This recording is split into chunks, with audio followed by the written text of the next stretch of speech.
여러분 안녕하십니까, 진성호입니다. 어쩌면 추미애 법무부 장관이 이번 총선에서 한국당 승리의 1등 공신이 될 수도 있겠다, 이런 생각이 들었습니다. 바로 지금 청와대와 검찰의 갈등 때문입니다.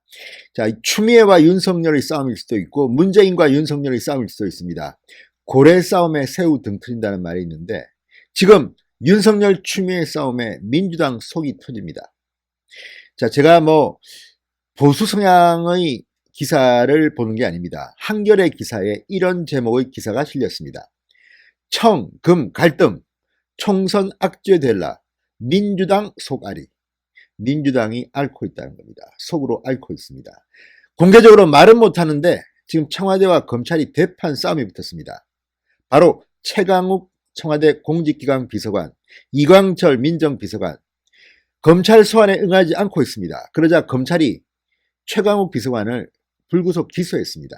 이걸 놓고 적법하냐 안 하냐 법무부가 문제를 제기하고 이 기소한 검사들을 감찰할 수도 있다 협박을 하고 있습니다. 계속 이렇게 지금 미디어에는 검찰과 청와대가 싸우는 모습이 부각되고 있습니다. 또 추미애 장관의 1차, 2차에 걸친 검찰 간부, 중간 간부 인사가 대학살이라는 헤드라인이 뽑히면서 이 권력이, 청와대 권력이 검찰을 탄압하는 모습으로 비춰지고 있습니다. 이게 과연 민주당에게 얼마나 도움이 될까요? 전문가들은, 선거 전문가들은 여당에게는 마이너스라고 합니다. 지금 민주당 사람들도 공개적으로는 말은 못하지만 속으로 끙끙 앓고 있다고 한겨레는 분석합니다. 한겨레의 분석입니다. 진성호의 융단 폭격 시작합니다. 문재인 청와대를 융단 폭격합니다. 방송에 앞서 아직 진성호 방송의 구독자가 아니신 분들은 붉은색 구독 버튼 눌러주시기 바랍니다. 더 좋은 방송으로 보답하겠습니다. 자, 어느 선거든 건방져 보이고 오만해 보이고 권력에 취한 것으로 보이는 사람들은 패배하게 마련입니다. 약자가 더 이득을 봅니다. 선거의 심리입니다. 남을 깔아뭉개는 강자의 모습은 보고 싶지 않습니다. 특히 중도층의 심리가 그렇습니다. 그런데 지금 추미애 장관의 인사 그리고 청와대의 오만한 모습들이 지금 중도층을 잃게 만들지도 모른다, 이런 분석들이 나오고 있습니다. 자, 최근 민주당의 지지율은 조금씩 바뀌기도 하지만 최근에는 크게 떨어졌습니다. 조금 반등했다는 그런 조사도 있습니다만 최근 1, 2주간을 보면 분명히 폭락했습니다. 문재인 대통령 지지율도 어제는 조금 반등한 것 같지만 최근 상당히 큰 폭으로 떨어졌습니다.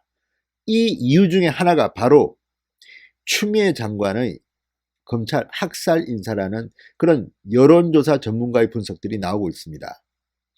자, 지금 이 검찰과 청와대의 갈등은 제가 볼 때는 쉽게 끝나지 않습니다. 게다가 이제 설날 연휴가 시작됐습니다. 뉴스 생산이 상당히 스탑되는 그런 시점입니다. 물론 뉴스는 계속 나오겠지만 평상시처럼 많이 나오지는 않습니다. 기자들도 다 고향도 가고 당번들만 기사를 송고하는, 그러니까 아무리 총선이 얼마 남지 않았지만 설 연휴 동안은 상대적으로 기사량이 적을 수밖에 없습니다. 그런데 그 이슈를 마지막 날, 설 연휴 마지막 날 이슈를 선점한 것은 바로 청와대와 검찰의 갈등 폭발이었습니다. 최강욱 비서관 기소를 놓고 지금 치고받고 싸움이 났습니다. 어젯밤에도 법무부가 밤 7시에 입장문을 기자들한테 공지하고 어쨌든 검찰이 또 반박하고, 자, 이런 모습들이 과연 민주당에게는 어떤 영향을 줄까요? 결과적으로 말해서 마이너스입니다. 자, 검찰의 동시다발적인 수사, 지금 청와대의 의혹입니다. 직접적인 청와대 의혹이 지금 검찰 수사 대상이고 그 수사를 하는 검찰 간부들을 추미애 장관이 숙청이라고 표현할 만큼 잔인하게 대학살 인사를 단행했습니다. 그러니까 청와대와 족을 수하던 검찰 간부들을 다 목을 친 셈입니다. 부산으로, 제주도로 좌천을 보내고 법무연수원장으로 다 보내버렸습니다. 이걸 지켜보는 국민들의 마음속에는 어떤 생각이 일까요? 여러분들 생각하는 그대로입니다. 자, 총선의 집권 여당에게는 부정적인 영향을 미칠 수밖에 없을 거라고 저는 판단합니다. 자, 어제도 청와대는 검찰 인사로 수사에 책임을 묻고 검찰은 이에 대응해서 청와대 최강욱 비서관을 불구속 기소했습니다. 또 그 절차를 놓고 청와대와 법무부가 한마디하고 검찰이 또 반박하고 계속해서 이 충돌은 계속되고 있습니다. 윤석열 수석들을 다 잘라버렸다. 윤석열을 허수아비로 만들어버렸다. 이런 비판 기사가 나오고 또 윤석열 검찰총장 이제 내가 직접 나설 수밖에 없다. 그래서 최강욱 청와대 비서관을 전격적으로 기소해버렸습니다. 이 과정을 놓고도 지금 말들이 많습니다. 이런 기사들 내용은 제가 지금은 따지지 않겠습니다. 미디어 측면에서 선거공학 측면에서 어떻게 평가를 해야 될까요? 자, 지금 청와대 비서관이 너무 오만한 것 같습니다. 최강욱 비서관, 조국 전 장관에 대한 수사 결과가 너무 허접하니 새로운 혐의를 만들어낸다, 내고 있다, 이런 격한 표현을 씁니다. 이게 설령 사실이라 하더라도 이 표현은 청와대 비서관이 공개적으로 할 말은 아닙니다.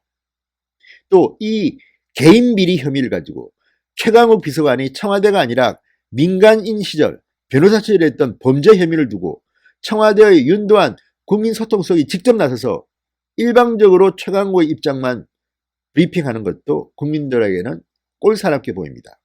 그런 일을 하라고 국민소통수석을 둔 것은 아닙니다. 자, 중간에 낀 사람들이 누굽니까? 바로 민주당입니다. 원론적으로만 성명을 냅니다. 그렇지만 많이 이야기하지 않습니다. 왜? 이 프레임에 말려들면 민주당은 필패입니다. 왜냐하면 지금 청와대 살아있는 권력을 향한 수사를 하고 있는 사람이 윤석열입니다. 문재인 대통령의 열렬 지지자들은 그런 검찰이 밉겠지만 보수진영이나 중도진영에서 볼 때는 이런 검찰을 탄압하는 청와대는 더 밉게 보입니다. 이런 프레임이 지금 짜지고 있는 겁니다. 자, 한겨레와의 통화에서 민주당의 한 전략통 의원 이렇게 말했답니다. 총선의 위험 요인이 될 수 있다. 갈등 그 자체가 부담될 수가 있고 청와대를 둘러싼 검찰 수사가 계속되고 있는 만큼 수사를 통해 새로운 사실이 드러나면 압박이 될 수 있다. 이렇게 전망했습니다.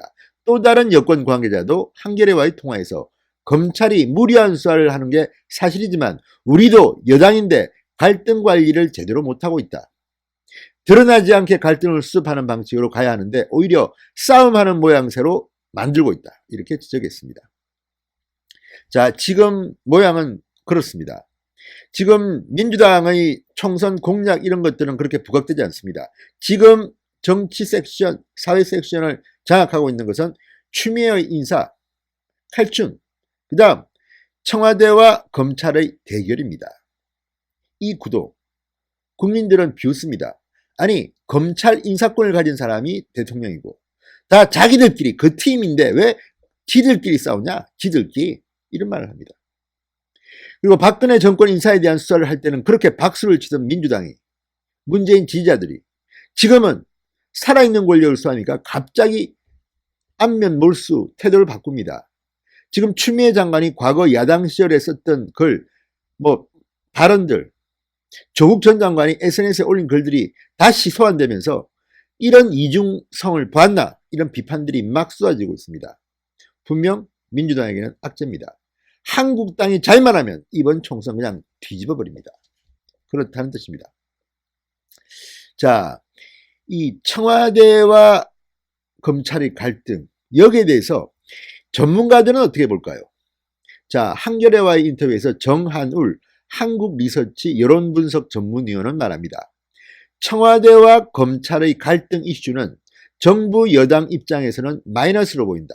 먼저 경제가 1순위가 아니라는 메시지를 주고 조국 전 장관 이슈를 다시 불러내는 효과가 있다. 조국, 가장 아픈 구석인 조국이 다시 소환되는 겁니다. 조국 전 장관 또는 청와대 수사를 방해하는 모습으로 비치면 정부 여당에 득이 될 게 없다. 이렇게 말했습니다. 득이 될 게 없어야 되지 않겠습니까? 총선 석 달도 안 남았습니다. 설 연휴, 설 밥상 앞에 터진 이 검찰과 청와대의 대결, 분명 민주당에게는 복이 될 것 같다는 생각이 듭니다. 진성호의 융단 폭격이었습니다. 여러분 감사합니다.